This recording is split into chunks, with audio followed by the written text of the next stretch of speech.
Audiolivro Uma Vida com Propósitos, autor Rick Warren.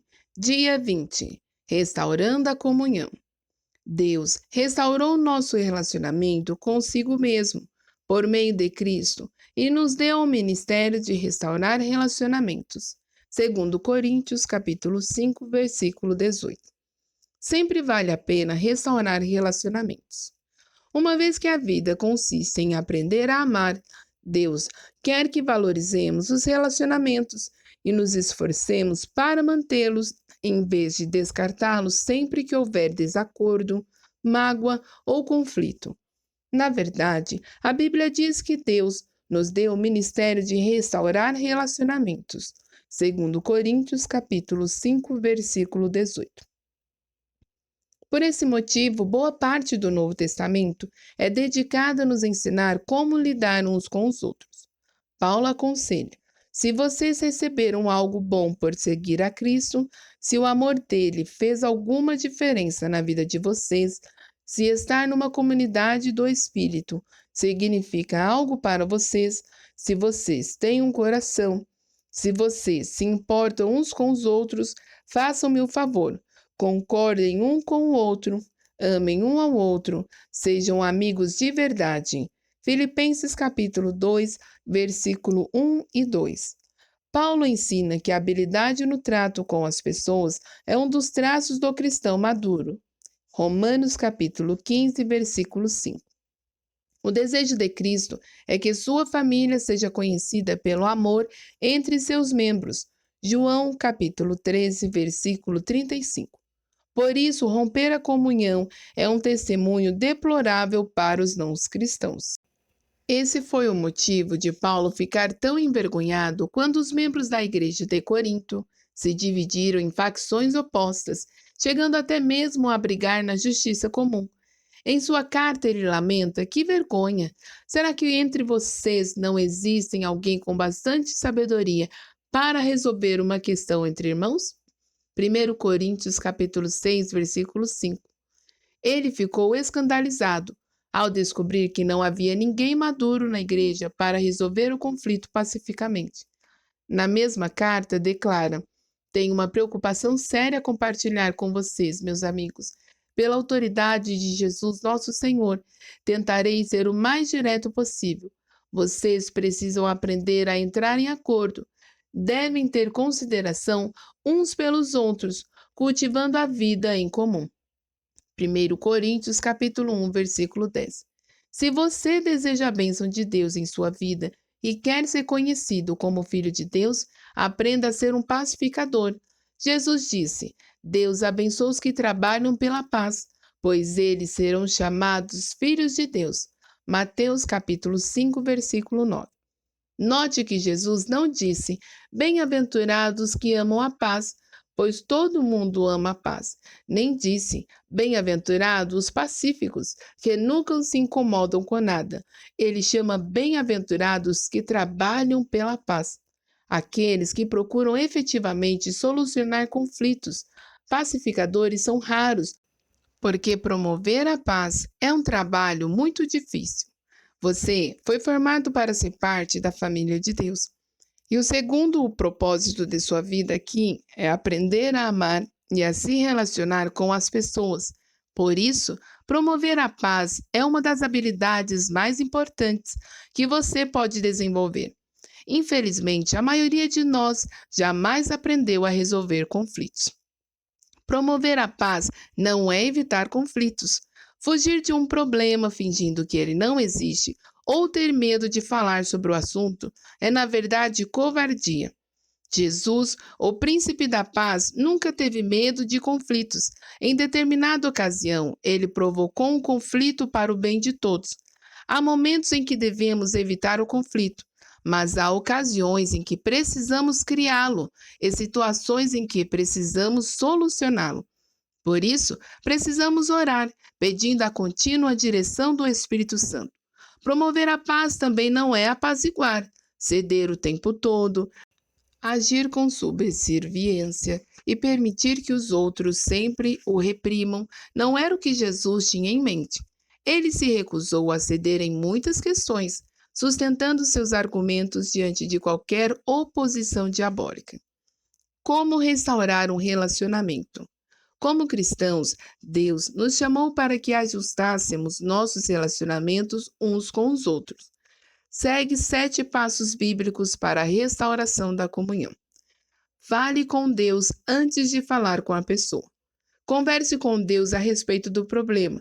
Se você orar a respeito do conflito, em vez de se juntar a alguém para murmurar, descobrirá que, em geral, ou Deus muda seu coração, ou muda o coração da outra pessoa, sem a sua ajuda. Todos os relacionamentos seriam mais tranquilos se você tão somente orasse mais a respeito deles. Assim como Davi compôs os salmos, use a oração para desabafar verticalmente.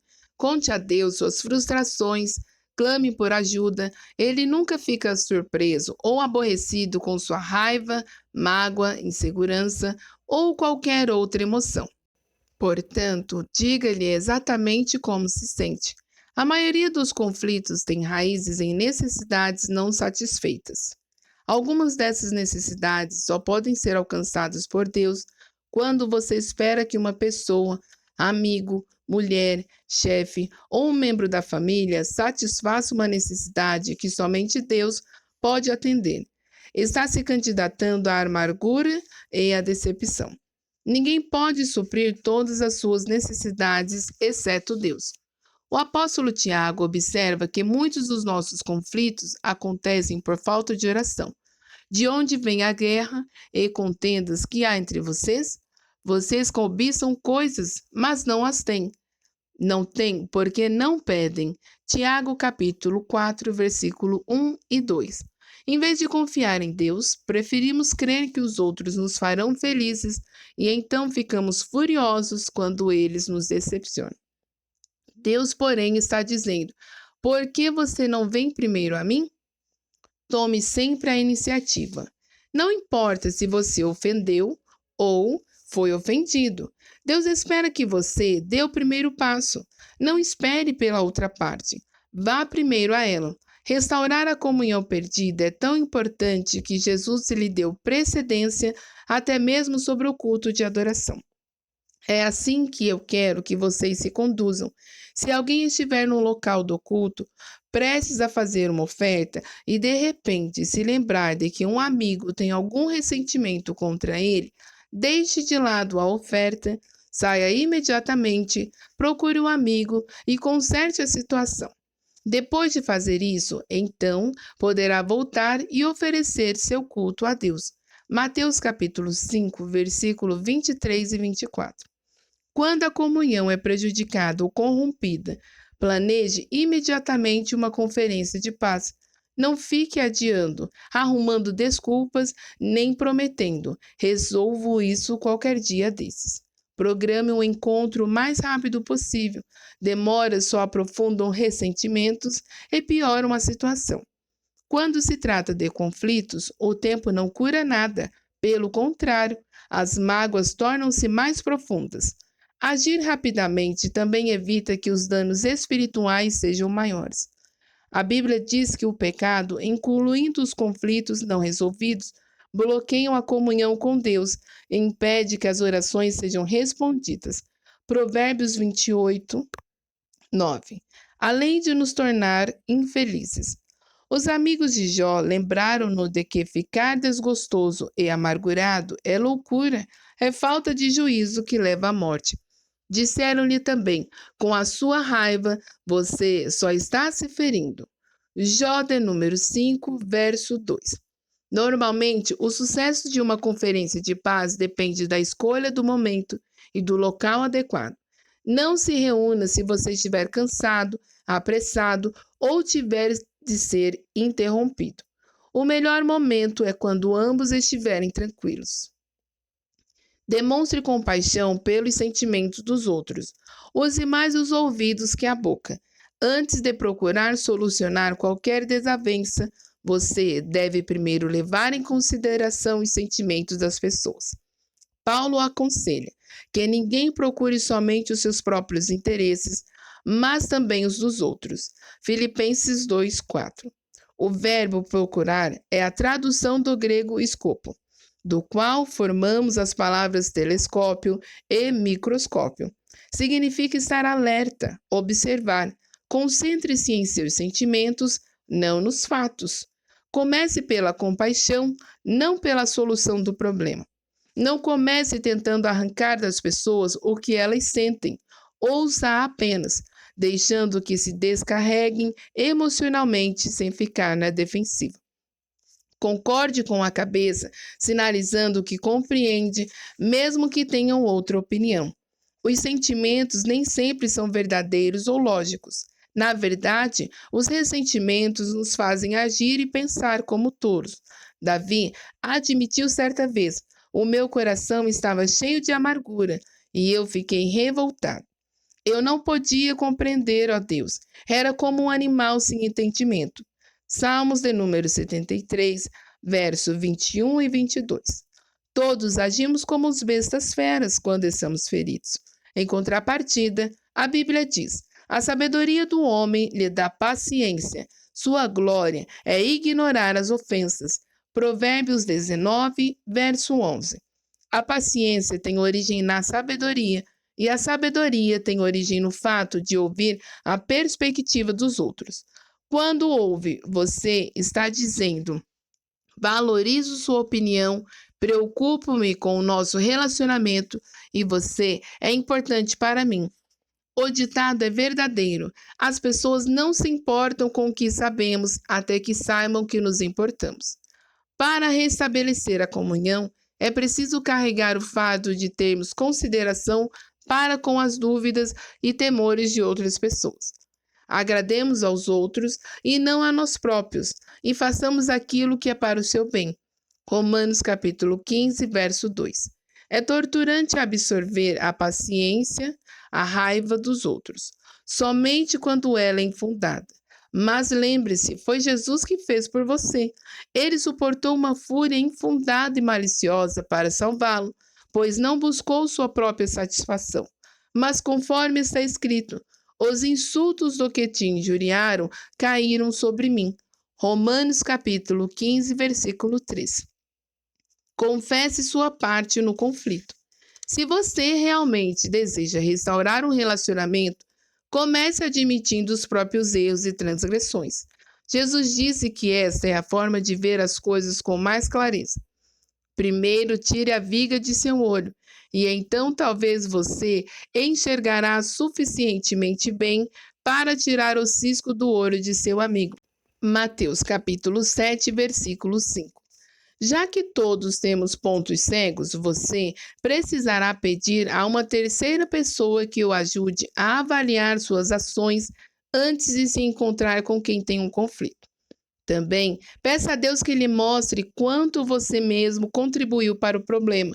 Pergunte: sou eu o problema? Estou sendo irrealista, insensível ou sensível demais? A Bíblia diz: se afirmarmos que estamos sem pecado, enganamos a nós mesmos e a verdade não está em nós. 1 João, capítulo 1, versículo 8. A confissão é uma ferramenta poderosa para a reconciliação.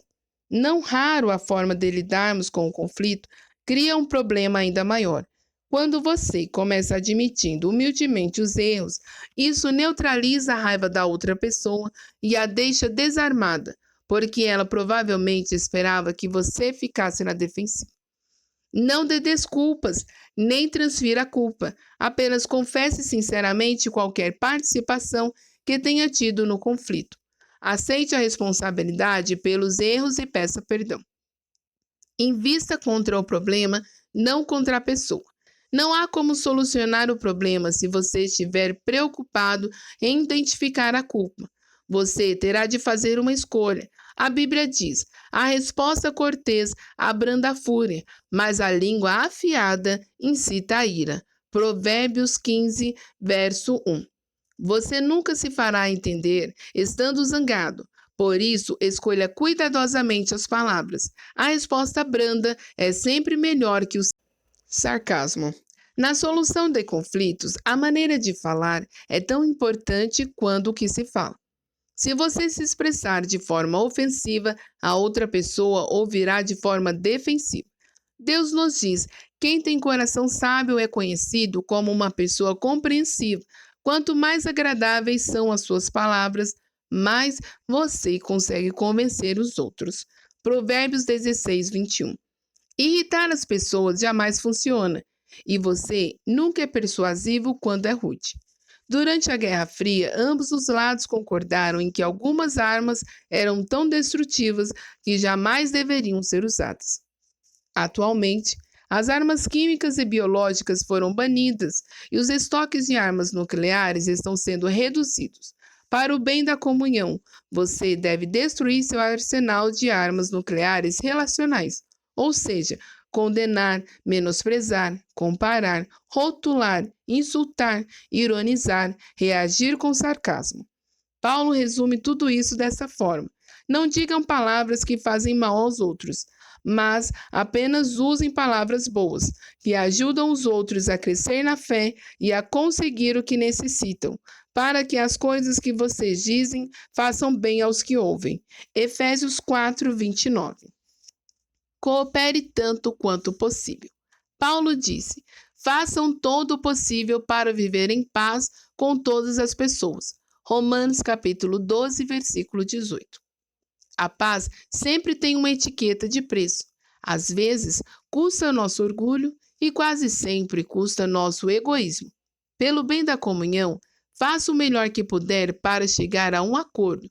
Adapte-se a outros e mostre preferência pela necessidade deles. Romanos capítulo 12, versículo 10. Uma parafrase da sétima bem-aventurança de Jesus diz: abençoados são vocês que conseguem mostrar que cooperam, é melhor que brigar ou competir. Desse modo, irão descobrir quem vocês realmente são e o lugar que ocupam na família de Deus. Mateus capítulo 5, versículo 9. Enfatize a reconciliação, não a solução. É ilusão esperar que todos concordem a respeito de tudo. A reconciliação atém-se ao relacionamento, enquanto a solução está vinculada ao problema.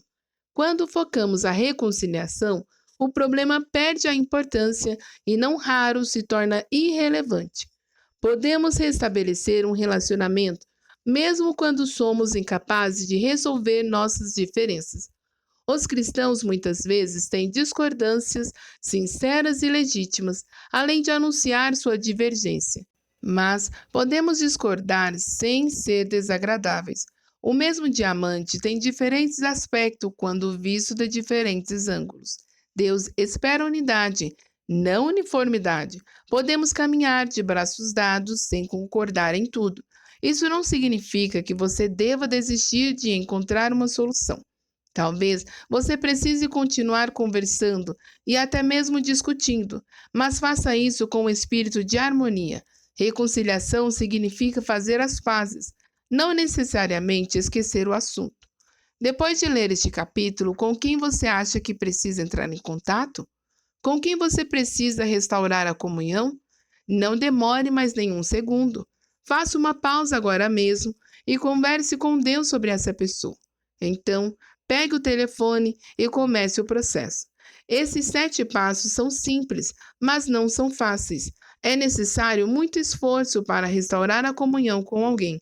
Foi por isso que Pedro recomendou: esforce-se para viver em paz uns com os outros. Quando você tenta promover paz, está fazendo o que Deus faria. É por isso que os pacificadores são chamados filhos de Deus. Dia 20. Pensando sobre o meu propósito de vida. Tema para reflexão: sempre vale a pena restaurar os relacionamentos. Versículo para memorizar: façam todo o possível para viver em paz com todas as pessoas. Romanos capítulo 12, versículo 18. Pergunta para meditar: com quem estou precisando restaurar meu relacionamento?